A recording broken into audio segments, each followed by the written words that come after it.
আমাদের এখানে জোরে জবরদস্তিতে মানে সন্ত্রাসী চাঁদাবাজি ওরকম কোনো কিছু নেই। তারা কমপ্লিট একটা ভুয়া নিউজ করেছে।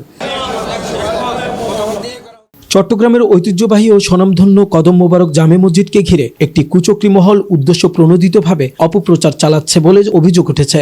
এই ঘটনার প্রতিবাদ জানিয়ে ঝাউতলা, জামাল খান, কদম মোবারক, রহমতগঞ্জ ও আন্দরকিল্লা মহল্লা সমিতির উদ্যোগে এক সংবাদ সম্মেলন অনুষ্ঠিত হয়েছে।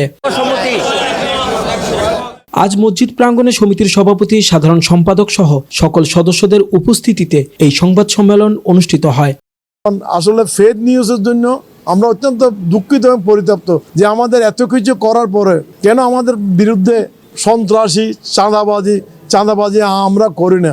আমাদের কারো চাঁদাবাজি নেই, সবাই ইনকাম ট্যাক্স দিই, সবাই আবার মসজিদের সম্পত্তি বিক্রি করে খায় না। আয়োজিত সংবাদ সম্মেলনে জানানো হয়, সাম্প্রতিক সময়ে ঘটে যাওয়া ভূমিকম্পের পর কদম মোবারক জামে মসজিদের পুরনো ভবনের বিভিন্ন অংশে ফাটল দেখা দেয়। মুসল্লিদের নিরাপত্তা নিশ্চিত করতে মসজিদের নিজস্ব অর্থায়নে সংস্কার কার্যক্রম শুরু করেন মসজিদ পরিচালনা কমিটির সদস্যরা। এই সংস্কার কাজ শুরুর আগে চট্টগ্রাম উন্নয়ন কর্তৃপক্ষ সিডিএর প্রয়োজনীয় অনুমোদন নেয় কমিটির নেতৃবৃন্দ।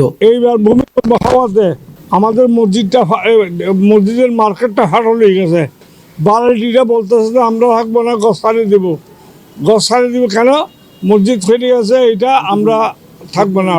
তখন আমি এদেরকে আশ্বাস দিয়েছি যে আমি অতি সত্ত্বর একটা জরুরি মিটিং ডাকছি, ডেকে সভাপতিকে নিয়ে কার্যকরী কমিটিকে নিয়ে ইঞ্জিনিয়ার নিয়ে মিটিং করব, তারপর এটা সংস্কার করব।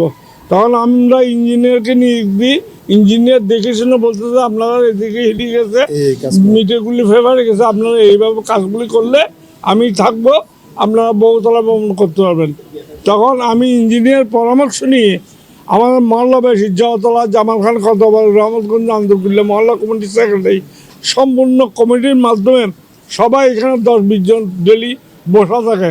আমাদের মাধ্যমে কাজটা পরিচালনা হচ্ছে। ঝাউতলা, জামাল খান, কদম মোবারক, রহমতগঞ্জ, আন্দরকিল্লা মহল্লা সমিতির এই 5 মাল্লা পরিচালিত, এই 5 মাল্লা পরিচালিত মসজিদ। আমাদের এখানে মসজিদটা ধীরে ধীরে যখন পরিষ্কার হইতেছে, বড় হইতেছে, এইখানে ইমাম মসজিদের জন্য প্রতি মাসে লক্ষ টাকার উপরে বেতন আসে। ওই বেতনে আমরা রিকভারি হইতেছে না।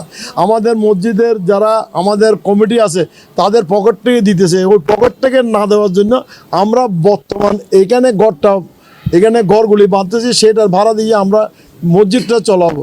কিন্তু এখানে আমরা এই মসজিদটা তদানীন্তন আমাদের মহল্লা সমিতির সাধারণ সম্পাদক মোহাম্মদ শরীফ সাহেব এবং আজকের যিনি মুতল্লি আছেন ওনার চাচা কবির আহমদ সাহেব, দুইজনে যৌথভাবে একটা প্ল্যান সাবমিট করছেন।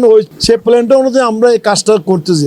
আমাদের এখানে জোরে জবরদস্তিতে মানে সন্ত্রাসী চাঁদাবাজি ওরকম কোনো কিছু নেই। তারা কমপ্লিট একটা ভুয়া নিউজ করেছে। অপপ্রচারের প্রতিবাদ জানিয়ে কমিটির নেতৃবৃন্দ বলেন, একটি কুচক্রী মহল অনৈতিকভাবে অর্থ দাবি করেছিল, সেই দাবিতে সাড়া না দেওয়ায় পরিকল্পিতভাবে অপপ্রচার চালানো হচ্ছে। তারা আমার জন্য কোনো আত্মসাৎ করতে পারতেছে না, এই জন্য আমার বিরুদ্ধে ও অপবাদ চালাচ্ছে। আরো খুশি বলছে যে কিছু আবদার আমাদেরকে গিয়া করেন। আমি বলছি মহল্লার থেকে দিব, আমাদের টাকা আমরা মসজিদ করতে পারতেছি না, বহনের টাকা নাই, আপনাদেরকে আবদার কিভাবে করব।